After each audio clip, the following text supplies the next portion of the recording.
আসসালামু আলাইকুম এভরিওয়ান। একজন বিজ্ঞ ব্যক্তির কাছ থেকে শুনেছিলাম যে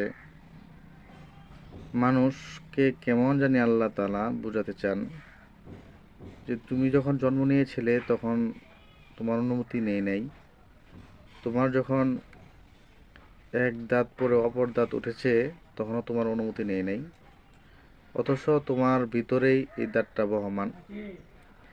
আবার যখন তোমার বয়স বেড়ে কালো দাড়ি চুল পাকা হয়ে যাচ্ছে, পাকা করে দেওয়ার ক্ষেত্রে আমি তোমার অনুমতি নেই নাই।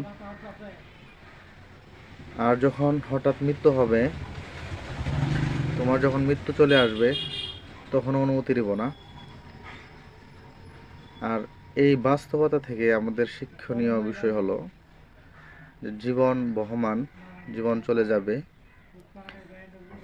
নদী নদীর স্রোত কখনো আটকাবে না।